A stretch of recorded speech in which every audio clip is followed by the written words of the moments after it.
I will dare to do what I have to do to keep the people of Trinidad and Tobago safe. That is my priority. I've said TNT first. That is my priority. I have no intention, we've had no discussions of invading Venezuela, of stepping onto Venezuelan soil.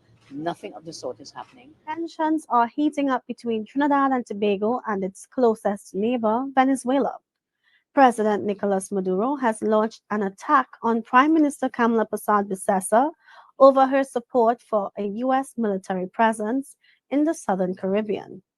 During a media conference call carried live on Telesur English's Facebook page earlier today, Maduro questioned the reason for Persad-Bissessar's U.S. support. Crazy. She went crazy because she was threatening that she was going to authorize attacks from Trinidad and Tobago against Venezuela. That's like declaring war against Venezuela. I'm certain that the people of Trinidad and Tobago are against this. Maduro We are neighboring reflected. countries. Hey guys, welcome to Carib21 Network. So today, Saturday night, and we're doing our Saturday night live stream. And today, the two stories that I want to cover today, the two main stories from the first one is from Trinidad and Tobago. So we saw tension being increased in the beautiful twin island of Trinidad and Tobago this week with President Maduro warning the Prime Minister of Trinidad and Tobago that if she continued to side with the U.S., what the intention of Venezuela will be willing to attack Trinidad and Tobago. And we're also looking into Jamaica and the election with the Prime Minister of Jamaica, the Honorable Dr. Andrew Holness, winning his third straight election. We saw the cabinet being sworn in this week. So we want to take a look at the Jamaican election, the results from the election, the opposition leader, Mark Golan. What is the future for Mark Golan and the People's National Party? And as I said, the first story that we want to talk about is Trinidad and Tobago. Trinidad and Tobago and President Nicolas Maduro sending off a warning to the Prime Minister of Trinidad and Tobago that she need to tone down whatever she's saying, and if not, and the American government, the Trump administration was to attack Venezuela, then the president is saying that there will be repercussions and they're going to go after Trinidad and Tobago. So let me just go back and start the video. We have been talking about this all week, so here we go.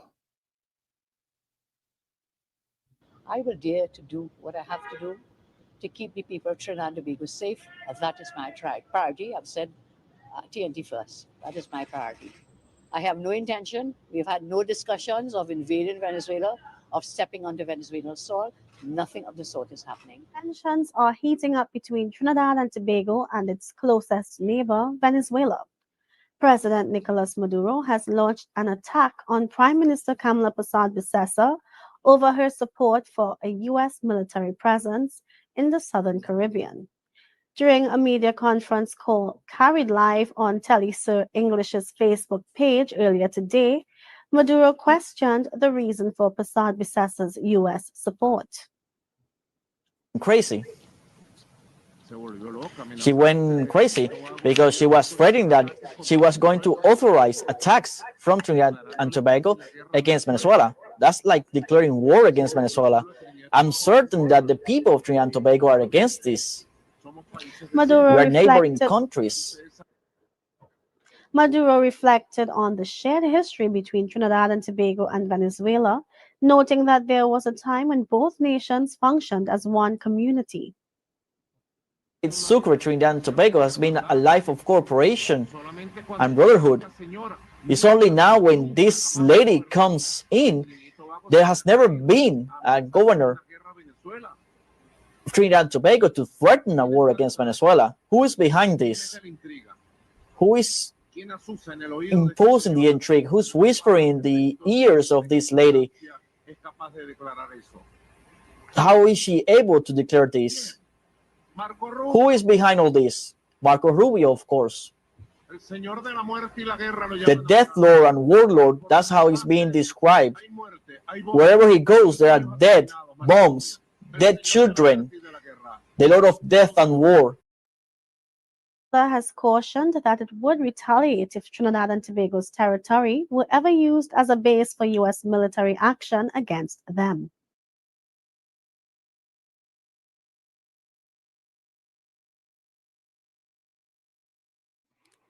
Okay, so yes, that is a story that we have been following all week with between Trinidad and Tobago and Venezuela. And one of the things that I've been saying is that we've seen the Trump administration for the past couple of weeks sending out warships into the Caribbean Sea and declare a war on drugs in the Caribbean Sea. And the Prime Minister of Trinidad and Tobago, Kamala Prasad Besessa, seemed to be the only Prime Minister within the Caribbean that is 10 toes down in full support of the Trump administration, even though like Mexico, Colombia, even Americans are against this old war on drugs and the approach that the American government is taking. So yes, as I said, this is something that is very concerning when it comes on to Trinidad and Tobago.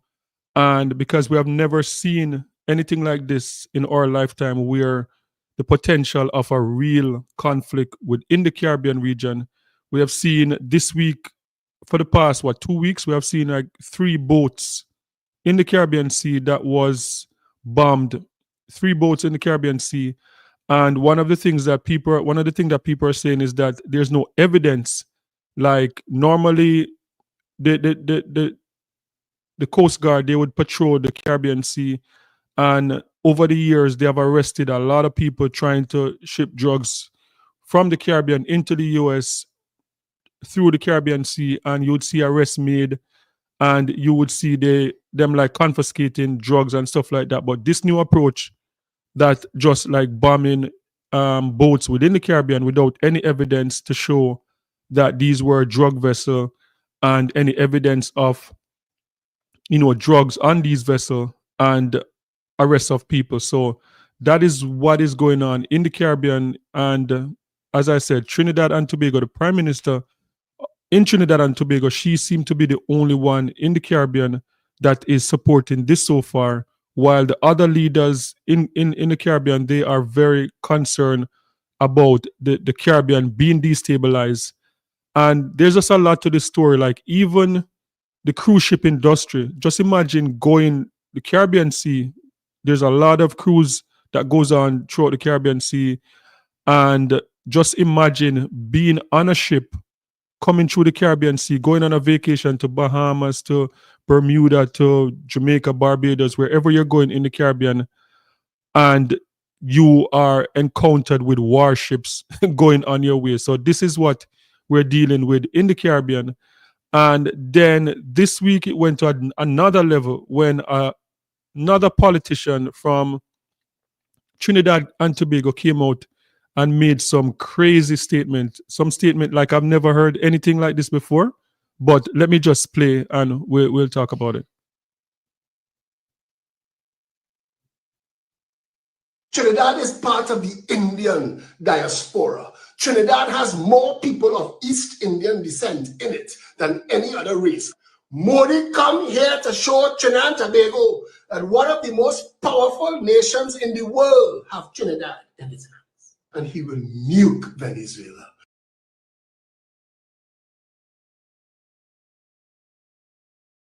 Yes, so that was Philip Alexander from Trinidad and Tobago, a politician coming out. He was on a live sometime this week talking about India and that the alliance between Trinidad and India, and that Trinidad has over 35% of the population is Indo-Trinidadian, and that the Prime Minister of India, because of that, the Prime Minister of India would come and nuke Venezuela. That is what he said on his live, and he was met with fierce backlash, and he came out and pretty much doubled down on what he said earlier in the week. So this is him doubling down.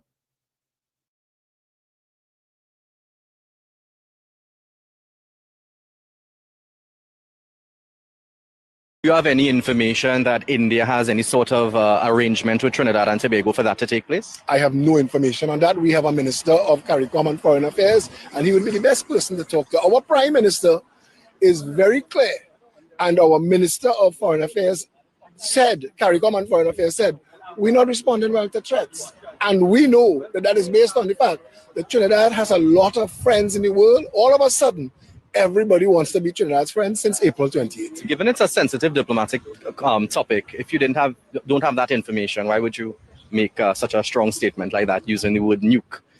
Oh my gosh, it was a live video. And yes, in live videos, there would be hyperbole.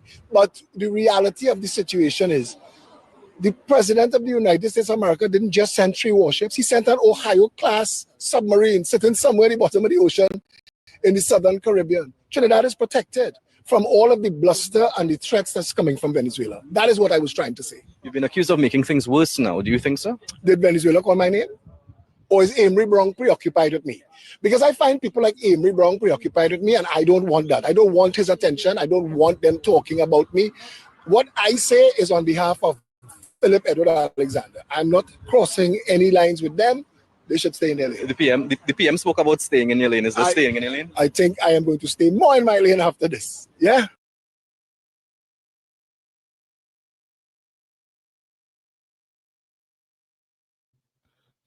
Okay, so yeah, that was the main story coming out of Trinidad and Tobago this week. And yes, it is crazy. And I did a few videos talking about it. And it's interesting because I'm still getting a lot of people who are supporting this, even though, like, I clearly stated, like, look, when President Trump decided that he was going to do this war on drugs, and as I said, the only prime minister that we have seen so far in the Caribbean that is 10 toes down with the president on this one is the prime minister of Trinidad and Tobago. The prime minister of Trinidad and Tobago came out early and made a statement saying that if Venezuela was to attack Guyana, she would make Trinidad and Tobago available for the US to launch an attack on Venezuela from Trinidad and Tobago, which that was said a few weeks ago, and I came out and I thought that, like, that was irresponsible of her saying that, and reason being because since she's been elected for the past 3-4 months, there have been no news coming out of Venezuela or Guyana about any escalation in tension between Venezuela and Guyana. Venezuela did not put out any statement about attacking Guyana, because we know that the conflict between Venezuela and Guyana with the Essequibo region, that is in court, and I think they're waiting for the court result. So I thought it was very irresponsible for the prime minister to come out and to say that.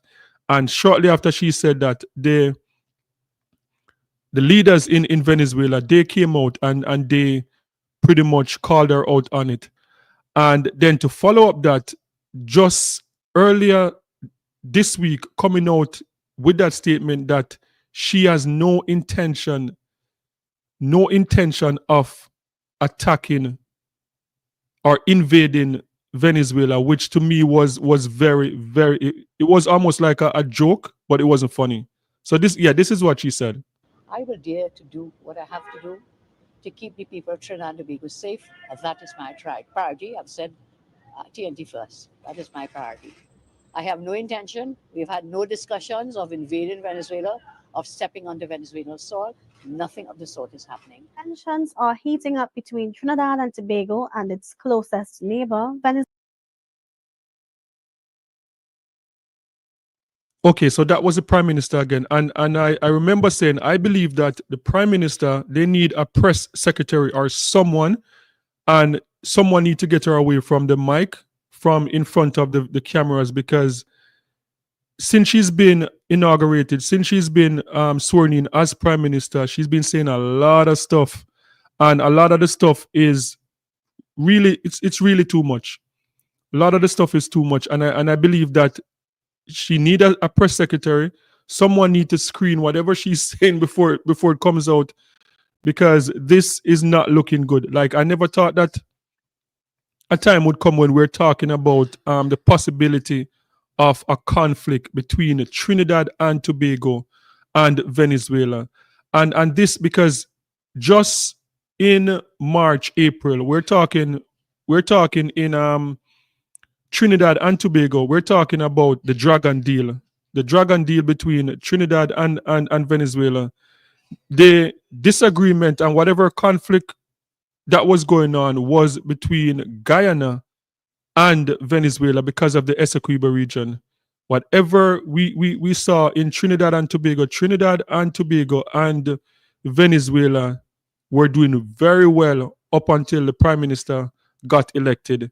So I don't know what changed. And as I said, even after she got elected, there were still talks about the Dragon deal and doing other deals with Venezuela. And all of a sudden, Donald Trump declared a war on drugs, and now we see like a possibility of a conflict in between Venezuela and Trinidad and Tobago, which is crazy to me. And I don't understand how people are supporting this type of stuff. People are not willing to say, like, you know what, I voted for her. We wanted a change in Trinidad and Tobago, but I think that she's going too far with this. I don't see a lot of people, whenever you are on social media or you go through comment section of news on YouTube, a lot of people seem to be supporting this. And I've been saying in all the videos that I've done covering this story, I've been saying that Venezuela and the Caribbean, we go way back. Venezuela and the Caribbean, we have a rich, strong history, even before America came in the picture.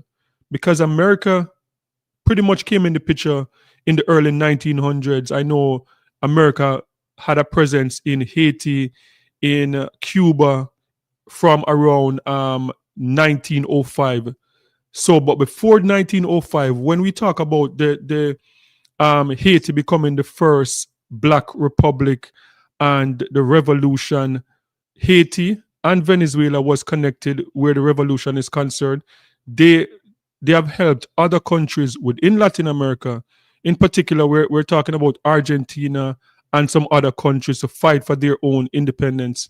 So we have had a history with places like Venezuela, Cuba, Haiti, and we see like an attempt for all of these three countries within the region that we have had a rich history with seem to be the countries that they are being destabilized. So I don't understand. Like, I feel like I wish someone who supports this could let me know why they are supporting this. Honestly, I wish, because the thing is, Venezuela is very close to Trinidad and Tobago. Venezuela is as close to Trinidad and Tobago as Cuba is close to Jamaica. Very, very close. And as I said, there's been a good relationship between Venezuela and the Caribbean for centuries. The first Black millionaire, which I noted, the first Black millionaire in Jamaica went to Venezuela to make his wealth. And that was before the Windrush movement in the UK.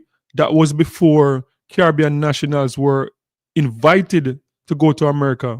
We weren't even allowed to go to America like that. But we were in Venezuela, in Cuba, in Haiti. So I believe that, okay, I think someone is trying to, let me see. Hello? Yes, my brother, how are you? Good afternoon. I'm good. Good afternoon. Good evening.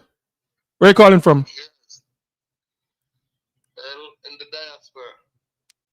Okay, so which story are you calling to talk about? What's going on in Trinidad or what's going on in Jamaica? Jamaica.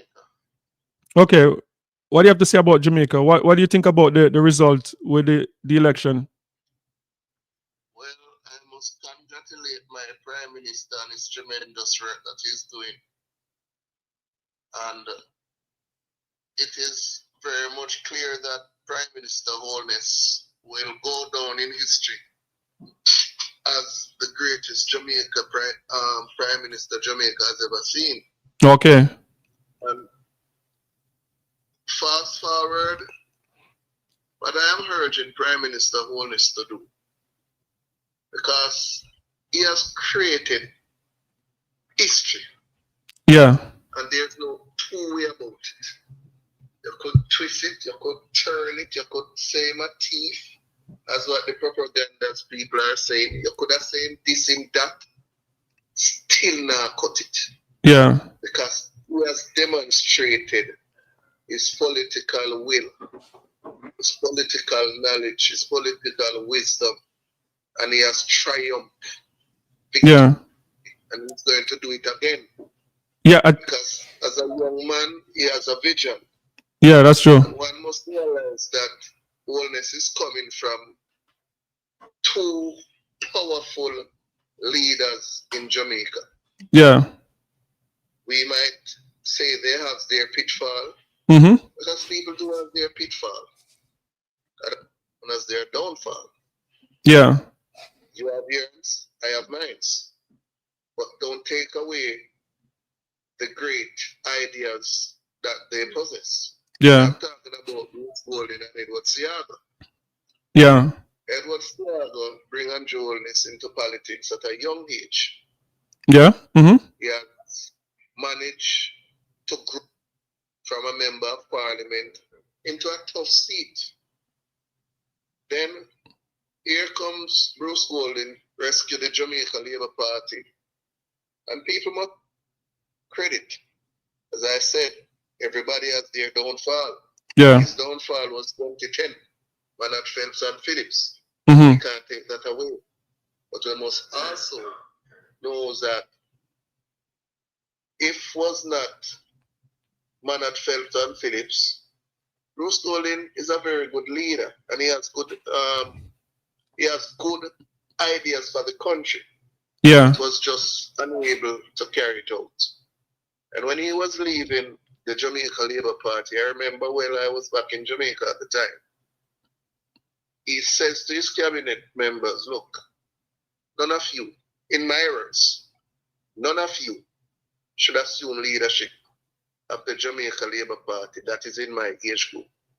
I remember well, Kenneth Barr, who passed on, may his soul rest in peace, was very much upset about it. Yeah. He made it clear, Bruce Golding make it clear that Andrew Holness, young man from Spanish Town, must assume responsibility. Mm-hmm. Now, when he assumed responsibility of the party, he got basket to carry water because he could not win that election. Yeah, yeah, I couldn't have won that, yeah. But the groundwork was already done and set. And as we know, we are Jamaican, the pot already put on just ready to share the food. Yeah. It was evident that the Jamaica Labour Party was going to lose 2011 election. Yeah, yeah. Any party that is surrounded by, well, I would not say scandal, but, well, put it this road. It was the Manat Phelps and Phillips, the Dodo saga. Yeah, the Dodos thing was what pushed it over the edge. Yeah. Yes, it was rocking with this everlasting band-aid, so to speak. And we were wounded. So Andrew Wallace were only there to cement himself and to grow himself. Was not there to win an election. Yeah. And what he has done, Andrew Wallace has done. As a young man, I've admired him so much. So much. He has grown. He have lost the 2011 election. He regrouped himself. He reorganized. He reestablished his political gain and his political capital. Yeah. And his knowledge. And he went on to win 2016. He went on to win 2020. And he went on to win 2025. And he's on his way to win 2030. Yeah. That goes to show you that he's very much determined. His determination meet his objective, and he has never looked back. He has grown to become a leader with a vision, a leader with an objective, a leader with a clear message, and a management skills about him. So as a result of that, he is now seen in the world as Jamaica's greatest prime minister. And I say this to say that I heard people are saying that succession planning is very good. But how are you going to do succession planning if you're not looking at the younger folks? Yeah. And I heard the Jamaica Labour Party, which is my party, that when they are doing succession planning, use the older folks to guide the younger person. Yeah, yeah. But don't assume position where you're going to give a older person a position to become leader of the party. Because that will be suicidal for the JLP. Yeah. The JLP is now on a mission that the PNP was on 18 years ago. The only difference is that the PNP win election because the JLP was in turmoil. That's how PJ win for 3 elections. Well, yeah, the thing is, yeah, I've been telling people, because now we see Andrew Holness winning the 3rd straight election, and people are saying like them thief the election and stuff like that. And I'm saying like this, what Andrew Holness did was exactly what PJ Patterson did. Andrew Holness is on a different level politically right now than any other politician. PJ Patterson was on that level 20 odd years ago. When PJ Patterson come and say black man time now, right? A lot of people don't remember that. Edward Seaga could not beat PJ Patterson. Edward Seaga was very stubborn, because I know Edward Seaga personally. Edward Seaga was very stubborn, and Edward Seaga did not want to give up the party until Bruce Golding. Remember, Bruce Golding left, went to the NDM, went and formed the NDM, and Bruce Golding was determined to not come until Edward Seaga said, you know what? He finally came to his senses and said, I'm not going to beat PJ. And that's when he handed over to Bruce. So what the People's National Party is going through now is similar to what the JLP went through back in the days with Edward Seaga, right? A lot of bright talent left because Edward Seaga, even David Panton, right? You remember David Panton? Yeah, I remember David Panton. Yeah, David Panton was a rising star in politics. David Panton left too, right? So yeah, so people, I think people need to be less tribal and more objective and think things through, because you know, like, yeah, people were saying back when the PNP was winning, people were saying them thief the election too. And if every election in Jamaica is stolen, then you know what's the deal then? That means we can't run a good election if everybody thief election, you know? And I don't like when the EOJ, the electoral system being attacked by no means, you know, by any political parties, because we have the best electoral system in the entire Caribbean, even possibly the world, you know? Yeah, the system is good, you know what I mean? So I don't think we should be attacking it, because as I said, as you said it, and I said it before, Edward Seaga was very stubborn at the time. He didn't want to lose. He didn't want to leave the leadership. So PJ Patterson keep beating him. PJ didn't win election because of prosperity. He didn't win an election. PNP didn't win election because of performance over the years. Because PNP knows very well that during their 18 years, if they have done half of what Prime Minister Holness has done in the 9 years, then there will be no Jamaica Labour Party now, because the people will be sticking to progress. But they have known that they have not done so much. And here this young man now come along, and he's doing a fine job, and he's going in his 4th term. I'm going to wrap up and say this, you know, let me tell you, because other people need to call you. Yeah. Let me tell you. All I am saying to my Prime Minister, I know he has goodies, I know he has a good heart, and I love that. But sometimes you got to give what's due to Caesar. You can't just make a wholesome giveaway like that. Why do I say that? Yeah. He has gotten 35 seats. 3 of those seats is the main PNP territory. Central Westmoreland, Central Manchester, Central Kingston, Northern Trelawney. And I am urging Prime Minister Holness tonight, without a shadow of a doubt, make sure make sure all his resources that he has and all the goodies to give to his children, make sure those 35 children is taken care of. Yeah. Jamaica Labour Party now, let us not fool ourselves.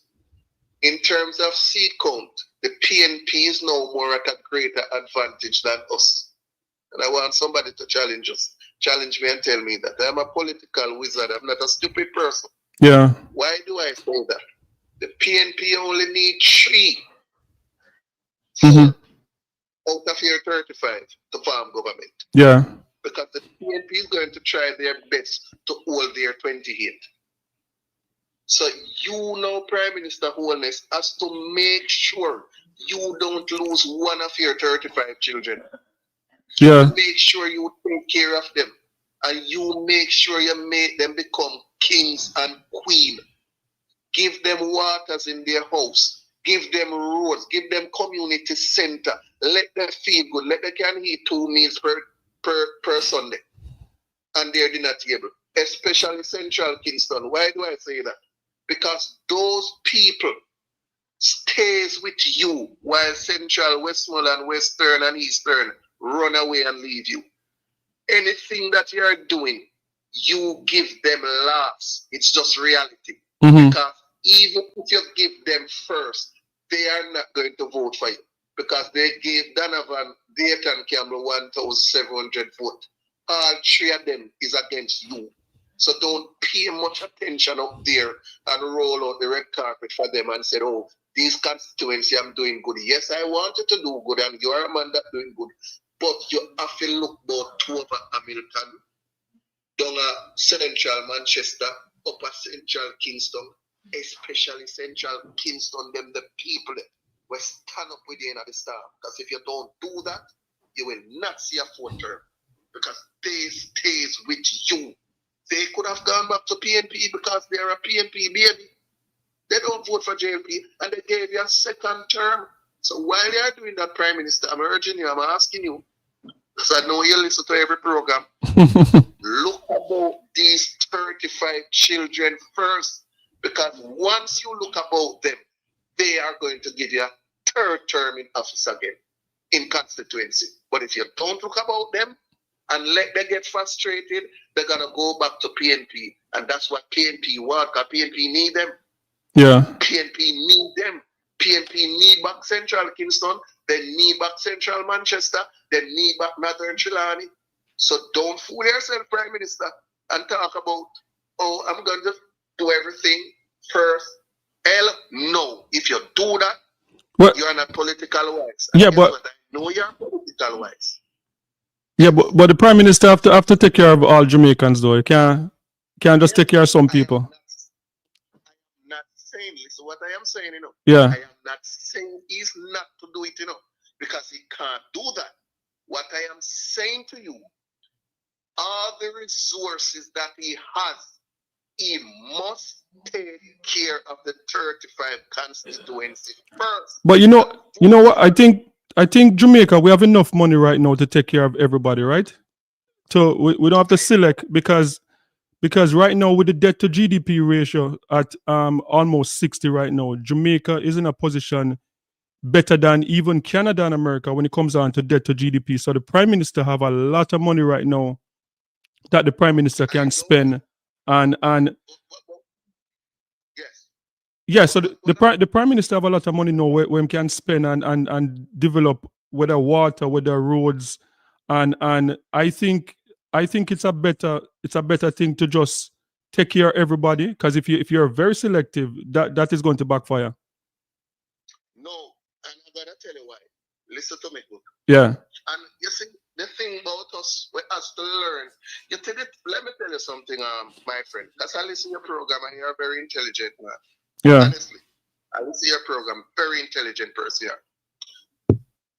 Sometime we have to face up to reality. Yeah.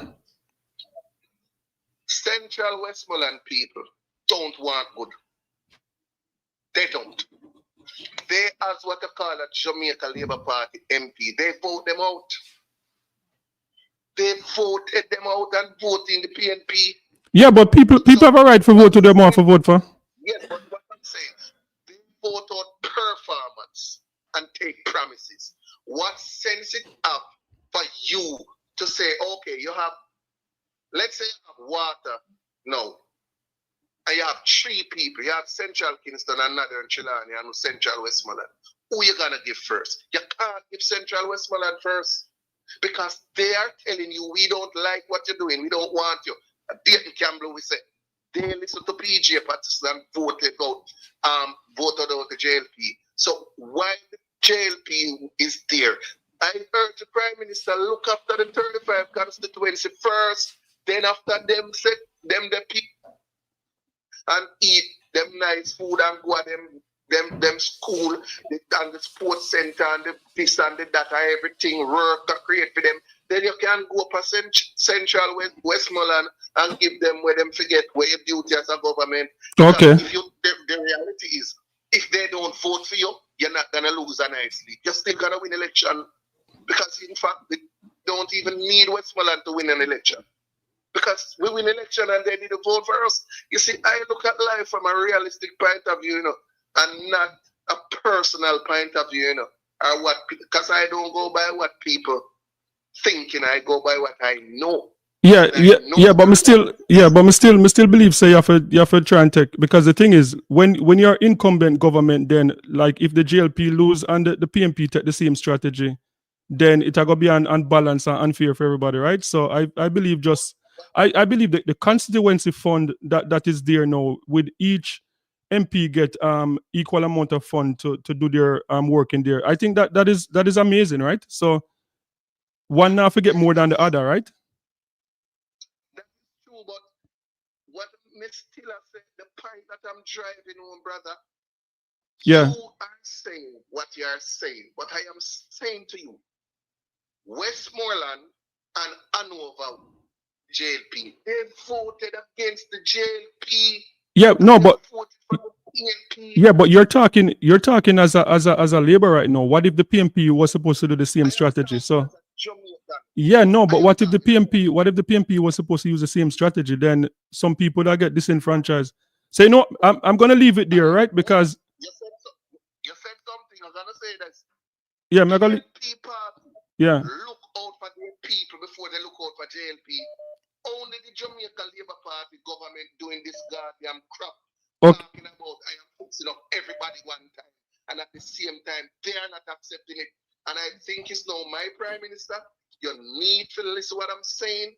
Look about the 35 constituency that voted for you, because if you don't do that, remember what Asamba said, she makes sure PNP people sit down in a civic committee. Okay. People look at PNP people. Only JLP I say, make we help everybody one time. It does that.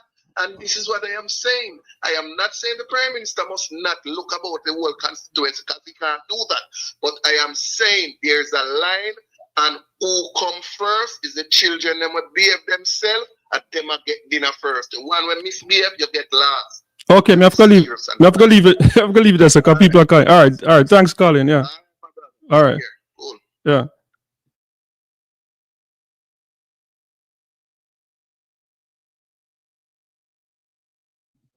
Okay, so yes, so okay, so let me see. The person was just calling, can call back. Hello? Hello, good evening. Good evening, good evening. Yes, man. Thanks for having me on your platform. Yeah, thanks for coming. Yeah, man, you're welcome. That gentleman that just finished talking to you, I understand his passion. Yeah.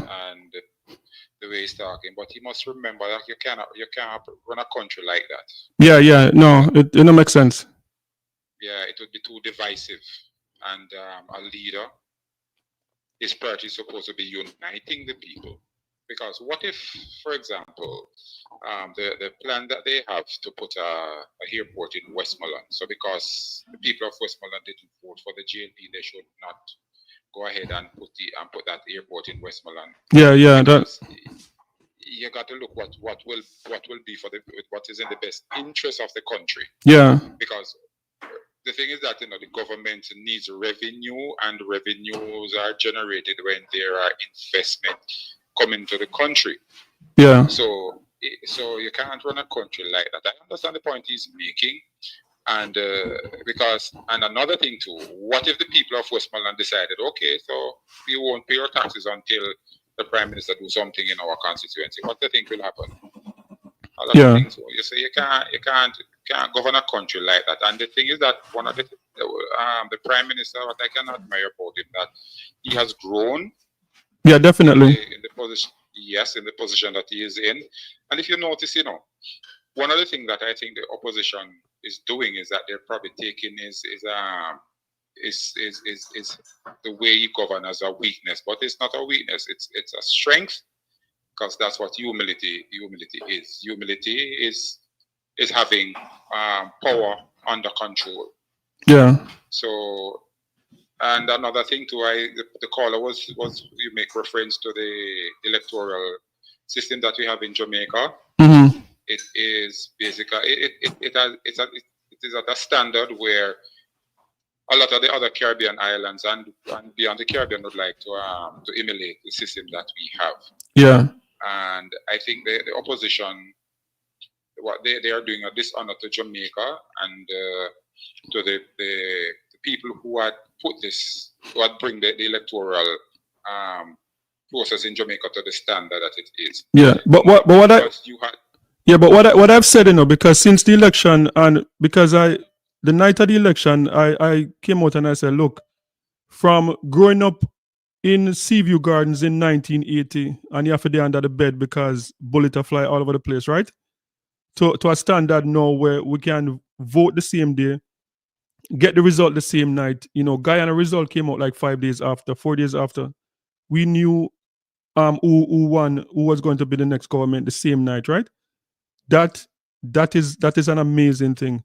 And one of the thing what I didn't like with the conversation, even the main stream media like TVJ, CVM, they're not having the honest conversation, or either they don't know. But Jamaica is a very unique country. Like at any point in time in Jamaica, I would say 25% of the population is not in Jamaica. Like there are people that working on crews, there are farm workers, there are people that go to school overseas that are still on the voter registry. Like I don't live in Jamaica, I'm on the voter registry, right? So instead of saying like thief election and low voter, I don't think it's a low voter turnout. When you compare our highest election back in the 60s coming up, that was when a lot of Jamaicans weren't leaving. Right now, you have maybe more Jamaicans living outside of Jamaica. So when you count a teacher we're gone, when you count the thousands of people with up on cruise ship at work, Jamaicans working on cruise ship, when you count the farm worker, when you count all of those people, those are Jamaicans that are on the voter list that are not in Jamaica, and nobody's having that conversation. Well, and that's a good point you have raised, because I mean they're going to judge the voter turnout by the amount of people that are on the list, and as you rightly put it, a lot of the times a lot of the people are not present in the country at the time. But and also too, there are people who are present who are still I mean not with the whole voting system, because a lot of them, their mentality is that whether I vote or I do not vote doesn't make any difference. Yeah, still the same. Yeah, and those people have a right to, right? Those people should have a right, because you can make the argument that you sometimes you vote, like when you talk about corruption, there's corruption to spread across party lines, right? Like every government will come in there.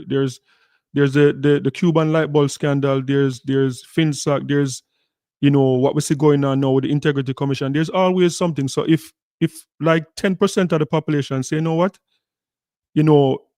we're voting for the same thing, and they decide not to vote, that is their right too, right?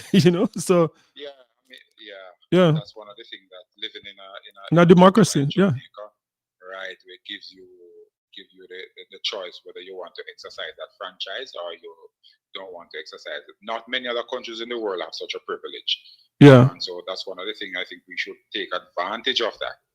so that we can have a stake in what is going on in the country. And and I heard him also mentioned about the prime minister, and a lot of Jamaicans are saying that some of the people that he put back in put the cabinet and so forth, that they are not in agreement with it.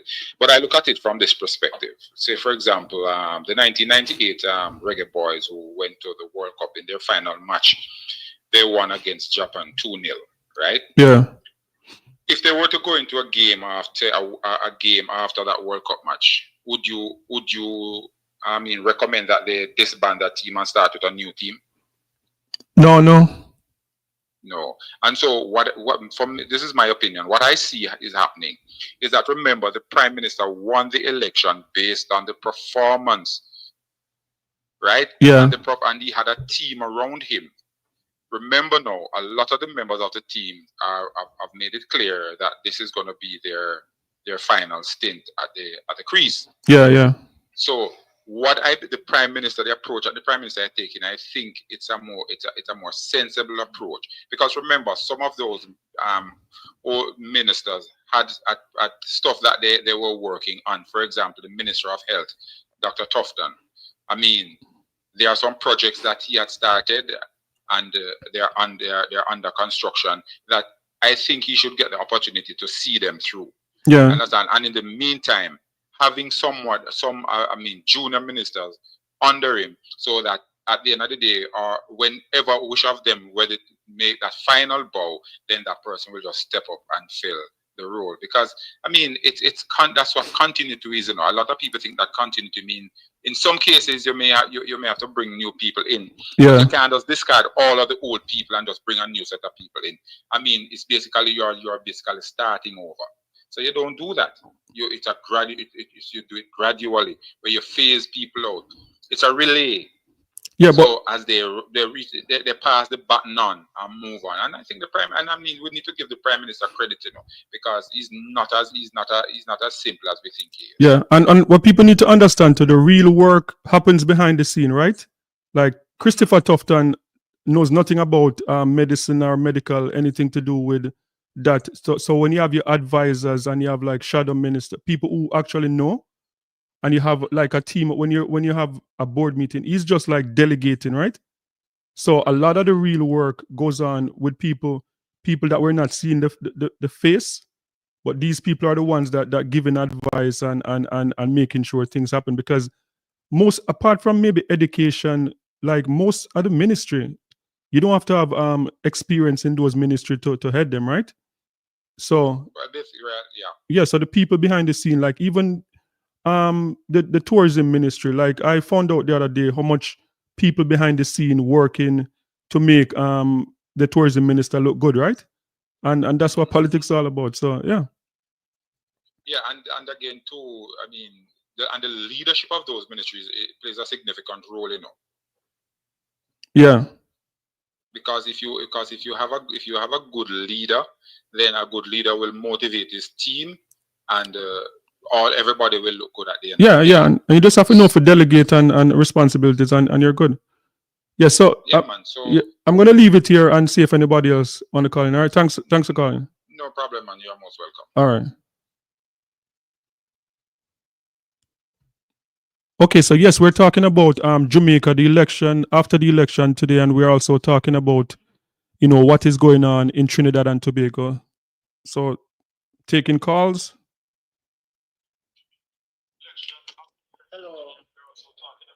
Hello, sir. How you doing, my brother? Hello.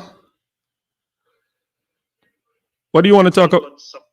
Hearing me? Yes, I'm hearing you. What are you calling to talk about? The election? Yes, sir. Yes, sir. I have a lot to talk about.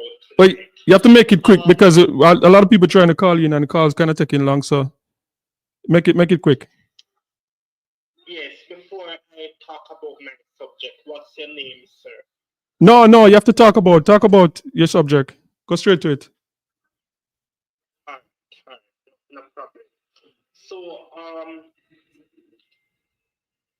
our Are we a corrupted country, Jamaica? If Jamaica is a corrupted country? Yes. I don't know. What you think? Because so much crime and violence happen in this country all the time. So you don't think crime is getting, you don't think the government working on crime? No. Why you don't think so? Because they are not doing anything to stop the crime and violence. People still die every day and people still lose their life. So what you suggest the government? What you would suggest? If anybody listening. I just want the government to do better. I just want Jamaica to be the way it used to be. Yeah, I think that's the dream for every Jamaican, right? For Jamaica to be safe, free from crime and violence. All right, so I'm gonna cut it right here, all right? Because I have to take some more calls. So nice talking to you, all right? All right. Okay, yes. So we're talking about the, after the election, we see the cabinet sworn in. I think for the most part, it's like the same cabinet that was there. I don't think there's much changes. A lot of people they're not happy with it. They're not happy with the Miss Holness retaining Speaker of the House. How do you feel about the Prime Minister's wife retaining being Speaker of the House? Just leave in the comment section. And one of the things that we've been talking about this week also is about the opposition leader Mark Golin. That it's a common practice that when you lose an election, you open the space for challengers. But as we saw just a few days after the election, Mark Golin pretty much came out and said, look, like the 28 members of parliament, People's National Party members of parliament, they have endorsed me and they want me to go forward, but we know that that's not how it works. And I believe that Mark Golin coming out and doing that was a disservice to the People's National Party, because right now, if, for example, Damian Crawford comes and challenge now, it is going to look like the party is divided because there's a challenge when Mark Golin came out just a couple of days after and said, look, the members of parliament, they have confidence in me. They want me to move on as the leader. So if you have Bunting or you have Crawford coming out now after the fact and saying, look, we want to challenge, now it's going to look like the People's National Party is divided again. And this is the problem, as I stated, since I've been covering the election for the past couple of months. I've been talking about it since January, before we even know about when the election date would have been, is that the People's National Party, since PJ Patterson left and everybody wanted to challenge Portia Simpson, everything just fall apart since then.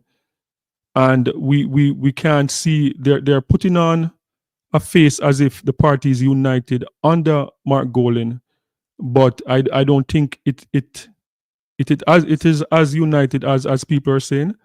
And if they can't get it together, they're pretty much handing over a fourth term to Andrew Holness, because I believe that Andrew Holness is going to stay as long as Mark Golin is there. I think Andrew Holness is going to stay, and I don't think it's possible for Mark Golin to win against Andrew Holness. So Cliff Hughes reported on some of the happenings that's going on within the People's National Party, and that there's a cry amongst some of the delegates that, Rastaman time now, so they want Damian Crawford. And this is something that I've known for a while, that Damian Crawford is the most popular People's National Party MP, even if people don't think he's mature, but he's the most popular, and sometimes a popularity contest win. And so I believe that Damian Crawford is going to challenge Mark Golding, and it is just not going to look good after Mark Golding came out and said that the 28 members of parliament, they are confident in him moving forward as the leader of the party. So this is what Cliff Hughes had to say. Reflection, recrimination, bitterness, disappointment over their loss in last week's general elections. And we are hearing that there are essentially three strands of thinking in the PNP now. Nothing decided. Everybody I speak with said nothing decided. People are just simply whispering and talking and sounding out each other as to what to do. Yeah? There are those who are of the view that Mark Golding has done well. He has increased the parliamentary party by 100%. Yes? From 14 to 28. That cannot be taken lightly. That is an achievement by any measure. Yes, to bring it from 14 to 28. And as such, there's a view that says they should stick with him. They should rally around him. Yeah. There's another view that says in all previous instances when PNP leaders have lost an election, yeah, in the case of Michael Manley, 1980, in the case of Portia Simpson Miller in 2016, in the case of Peter David Phillips in 2020, in all such instances, they offered their resignation to the party and gave the party an opportunity to either give them a vote of confidence or to say, no, we will not accept. And it is being felt by some in the PNP that the same principle or practice should be applicable to Mark Golding. He has lost, yes, 35 to 28. He didn't make it. He fell short. And as such, he ought to follow that practice, that principle. If you lose a national election, you tender your resignation and give the party an opportunity to say, oh no, we believe that you have done well enough and you continue to enjoy our confidence. Yes. And there's a third view that is saying, listen, a loss is a loss.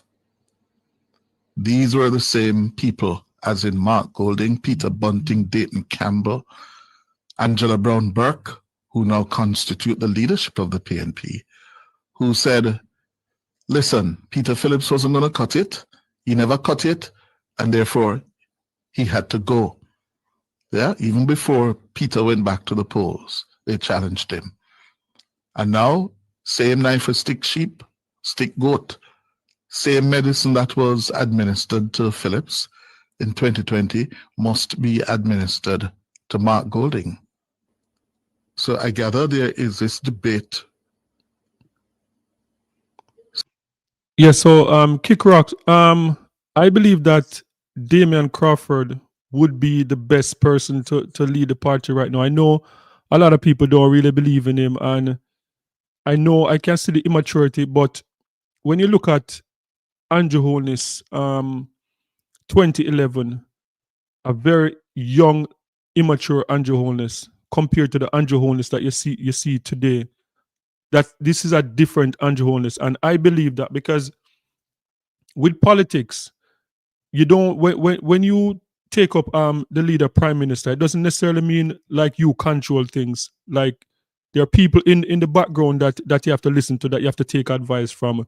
And I believe that Andrew Holness 2016 was pretty much learning, probably taking a lot of advice from Bobsy Grange, taking a lot of advice from, like the senior statesmen and women in the party.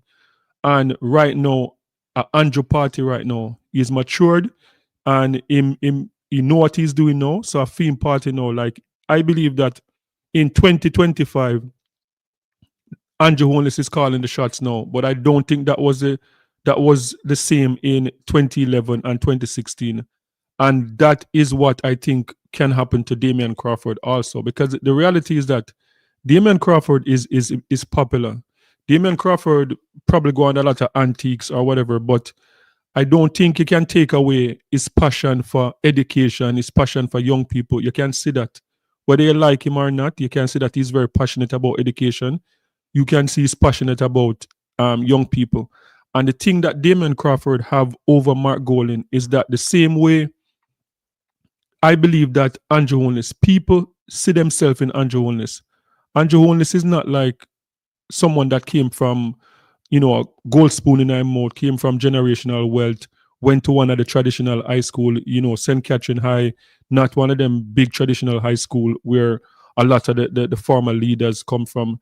And, people look at Damian Crawford and him can see themselves in him. So I believe that even if he's not the best leader for the party, I think he give them the best shot to win. I don't see anybody right now, unless Lisa Anna is going to come back, but I don't see anybody that's going to give them a better shot than Damian Crawford. And it's obvious that a lot of delegates in the party, they're seeing that, because that is what they're saying now, that people are saying, they want the Rastaman.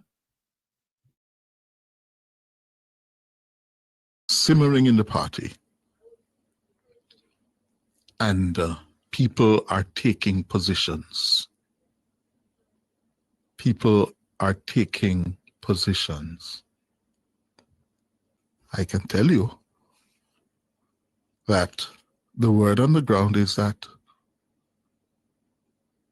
more and more of the comrades are saying, give it a Rastaman. Give it a Rastaman. Mark can't win. He never win. The Rastaman can do it. That is the word on the ground. All right? Give it a Rastaman. And this morning, the Patriots, the PNP Patriots, have come out in strong support, not my word, their word, strong support for the party leader and his general secretary, Mark Golding and Dayton Campbell. The statement says in part, the Patriots National Council, the second. Yes, so okay, so everybody is saying not Damian Crawford. So if not Damian Crawford, then who is there? Because who is there to with potential that could take over right now that is as popular as Damian Crawford? Because Damian Crawford, in terms of, it was what, Damian Crawford, Lisa Anna, and then Mark Golding in terms of popularity in the party. Because the reality is that Andrew Holness was very popular. Andrew Holness was charismatic when him come out with the Clarks, and him come out with the Bro God, and in this election 1 p.m. and everything that he said kind of stick. Mark Golding just looked boring. Mark Golding just looked boring. So who in the party that, because the reality is that politics have changed. Politics is not Michael Manley, Edward Seaga type of politics. When Barack Obama came in, Barack Obama inspired the world and Barack Obama changed politics. So you can't be like a boring person entering politics now and want to be a leader. Because even people are looking at Favour Williams and some of the others, and they're like, she don't have prime minister quality. And there are a lot of people that they're very effective, but they're very quiet and they're not charismatic. And the thing about Damian Crawford is that Damian Crawford is that person, whether people say him a clown or whatever, but he's very popular. He know to relate to the youth them see themselves in a Damian Crawford, and I don't see anybody else unless people are going to say, look, the leader, the next prime minister for the PNP in born yet. Unless that is what people are going to say, because I'm not seeing anyone else in the party right now. As I said, unless Lisa Anna is going to come back. Crystal, I like Crystal Tomlinson, but Crystal Tomlinson, she's not even in active politics right now. I just see her resurface back in the party, but I think she's very intelligent. She's like, people probably would take her serious, but I don't see anybody. Isaac Buchanan, people are not going to take him serious either. People are going to say him probably too bombastic, or he's, so I don't know, but sound off in the comment section and let me know who, if not Damon Crawford, who in the People's National Party have leadership potential. The highest decision-making body within the PNP Patriots, the young professional affiliate group of the PNP, convened on September 9. During this meeting, the council unanimously voted to congratulate and endorse the continued leadership of President Mark Golding and General Secretary Dr. Dayton Campbell. This strong endorsement reflects the Patriots' unwavering support for the party's leadership as it builds on its recent electoral successes and charts a bold path forward for Jamaica. Now, this is significant because what the Patriots are doing here is to publicly warn off anyone who is thinking of questioning or mounting a challenge to Golding and Campbell. That is what they're doing. They're saying nobody even try it.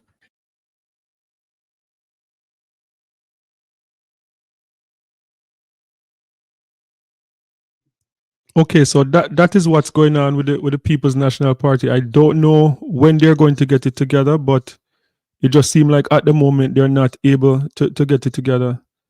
And one thing I said with this election, when the election wrap up, is that this was the perfect opportunity to make a comeback for the People's National Party, coming out, because most of the leaders coming out of the pandemic that would have been in office during the pandemic, a lot of those leaders are gone because people still did not forgive them for forcing people to take the vaccine and all of that.